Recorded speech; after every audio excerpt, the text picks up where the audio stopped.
name is Eyal Eizenberg. I'm an engineering team leader at Wix.com in Israel. I work in Tel Aviv.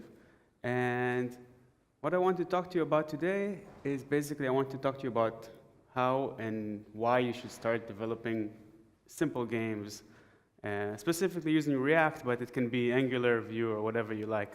So before we get started, how about a show of hands of, has anybody here ever developed a game at all? Oh, so actually quite a lot. That's cool. Cool. So I'm going to talk to you first about my personal experience, about my first assignment at Wix. So I joined Wix about almost a year ago, and my first assignment was actually to build a Minesweeper game. You all know this probably from way back in the days of Windows 3. So I was asked to build this game, and I actually thought it was pretty cool that this was my first assignment.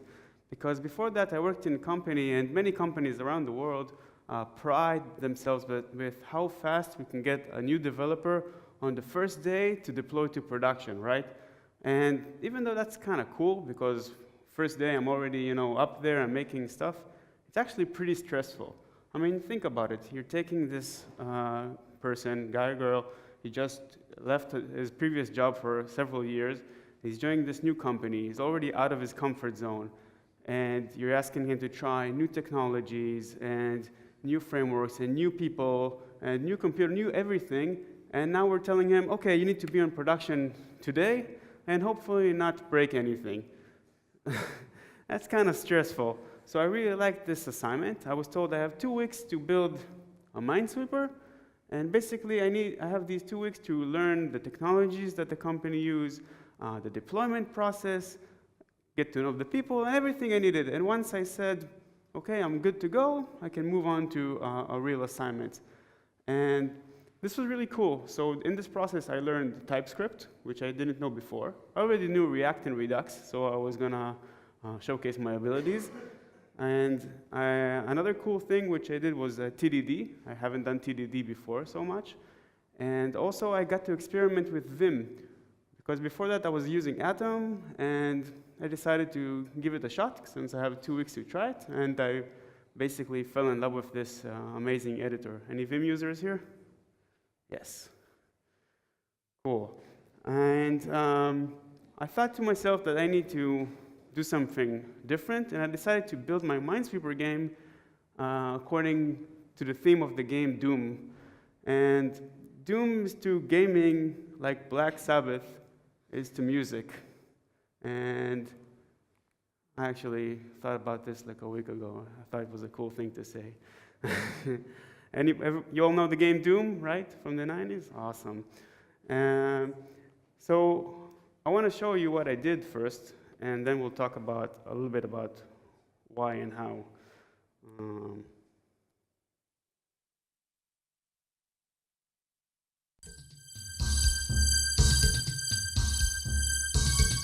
So let's start a new game. Same levels from the original game. Okay, I'm pretty bad at Minesweeper, but you get the gist, right? So you click on a cell, and if you think something's a demon, click around it, and you can save a game, load a game, and so on.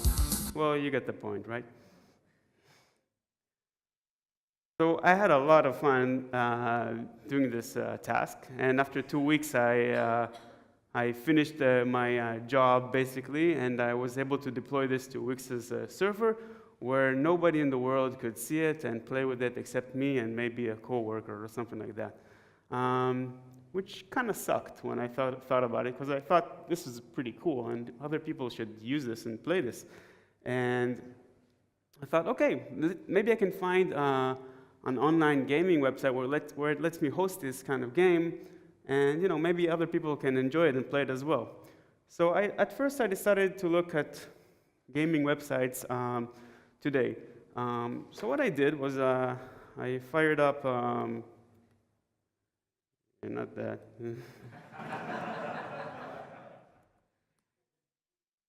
I fired up Safari, Okay, and I wrote play online games, and I clicked on the first non-sponsored entry, and I got this website, which already looks a lot of fun with tons of ads. And okay, let's look for Minesweeper, see what the competition is. And I find Flash player needs to be enabled. I don't have Flash, so I can't play. So you get the point. It was a Flash-based website, and it looked pretty terrible. It had tons of ads. I have a pop-up blocker, so at least I didn't get a pop-up. I actually talked with Marco, one of the people here who talked yesterday about security, and I told him, asked him about the dangers of Flash, because he's an expert on that. And in 5 minutes, he scared me so much that I basically went and uninstalled Flash from my computer altogether, because he said there are so many ways that people can exploit it and hack it that it's really scary. Also, there are privacy issues here. You don't know what's going on this website. These websites only care about one thing. They care about making money. So they don't care about the games or the quality of the games. All they care about is adding more games so you can have more ads and basically get you to pay more, maybe to remove some of these ads. Okay, so after I looked at the gaming, online gaming world today, I decided, okay, let's maybe look at who's actually using these kind of games today, right? Who's playing?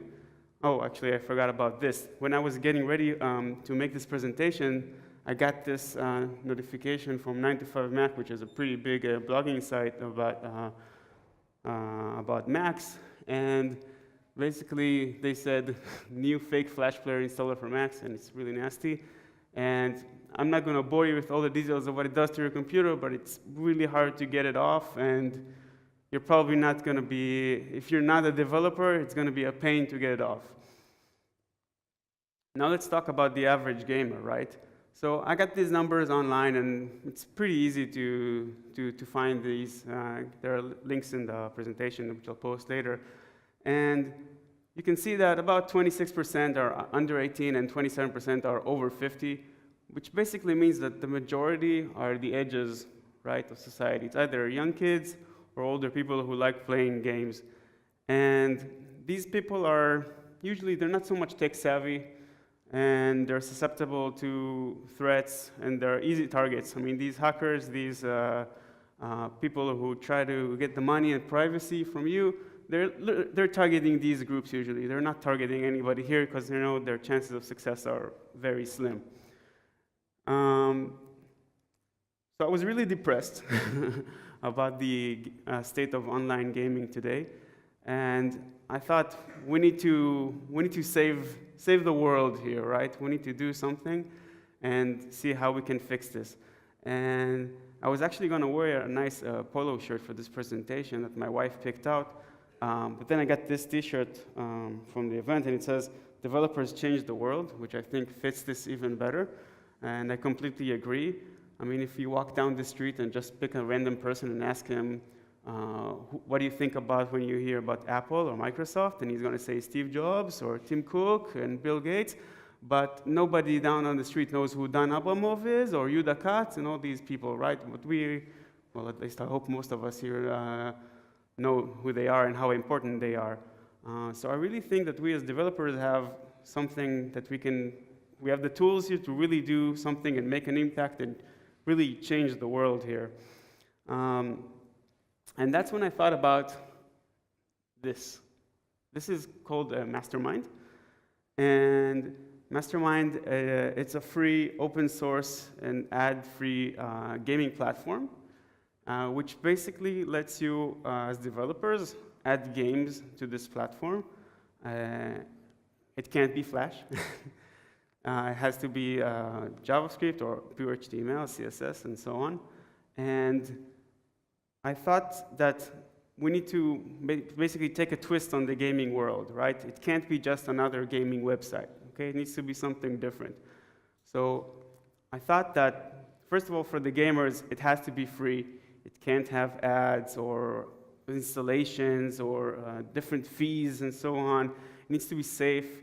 So it has to be open source. I mean, the average gamer is probably not going to run through your code and look for malicious scripts and stuff, but since it's open source, somebody else probably will and probably find the issues if there are any.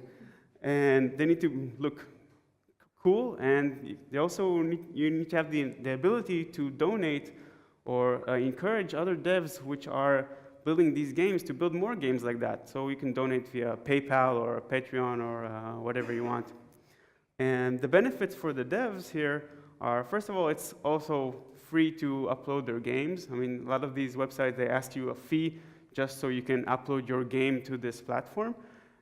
It's really fun. I had tons of fun developing this game.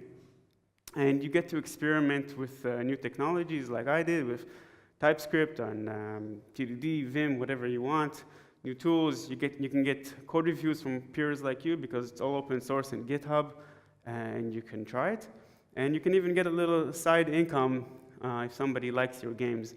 And the last point here, which I think is really important about diversity in your portfolio, I mean, I've been interviewing people for hiring for years now, and usually when you ask somebody to showcase their work, at best, it's a screenshot from some web app that they built, and it's some form or some list of something, and you can't really know how much of this they really built. Usually it's a collaboration with many people, and you can't really know how much they really did and how much of the thought process went into this.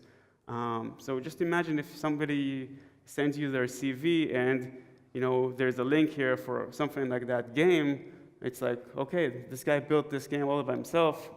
He can basically work for my company. He knows all these texts, all the stuff we use, and we can be more confident when hiring him. So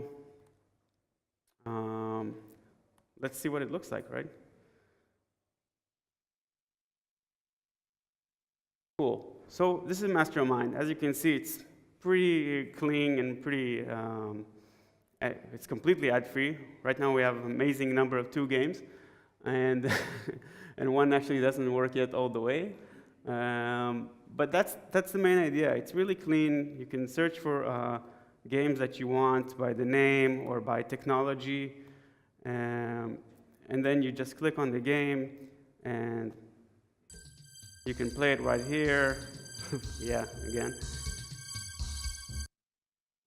If you like the game, you can donate, you can share it on social media, send an email, or go straight to the issues page of the game. And here is basically the part for the devs, right? As a dev, I'm looking at this game, it's like, oh, that's a cool game. And now I can read more about this game, see which technologies were used and links to them. Key points of interest, for example, here in this game, when I did the Doom game, it's React, Redux, TypeScript. I'm making this matrix of cells, and here I have a recursive function where you click on the empty cell, and then you're looking for more adjacent empty cells, and so on and so forth. And you can go back to the game and play it. Like it? Cool. All right, let's go back.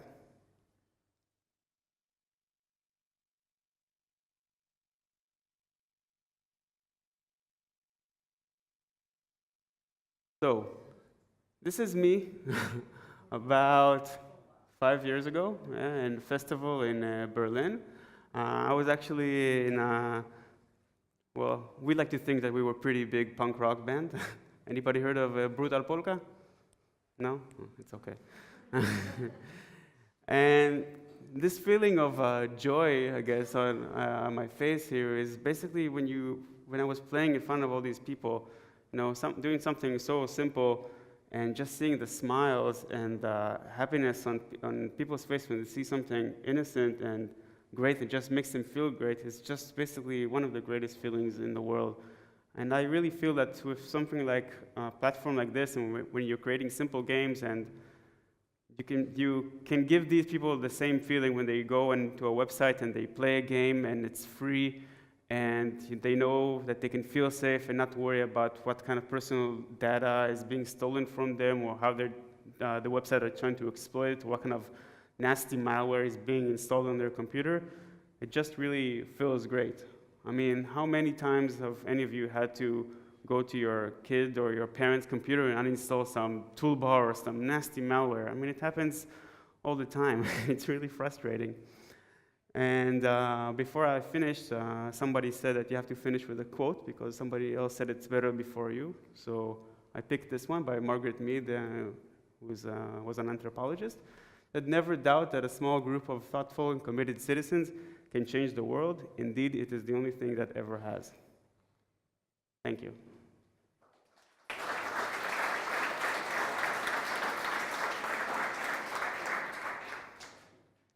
Any questions? We have a mic we can pass around. Yes?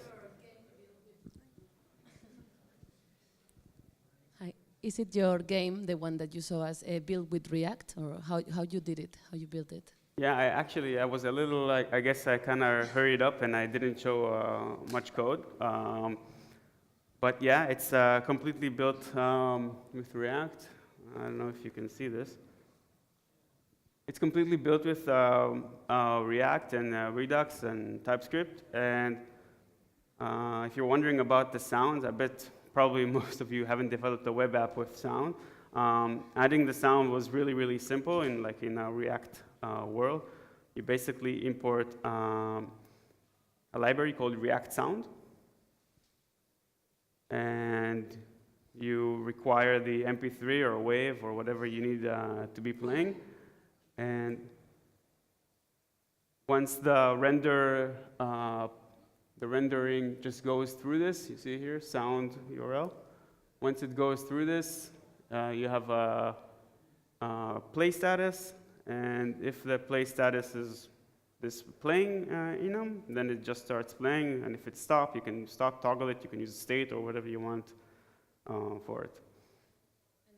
The platform that you just showed us is just for games built with React, or Not necessarily. You can use Angular, you can use Vue, you can use vanilla JS if you want, whatever you feel like, as long as it's not something like Flash or something evil like that. The platform itself is also completely open source. It's also used React and Redux and React Cornell. It's an open source plugin I developed for Redux. So you can also feel free and look at it and make pull requests, make it bigger if you don't feel like creating a game. But basically right now we're looking for devs who want to have fun and build games like that. Any other questions? All right. Thank you very much.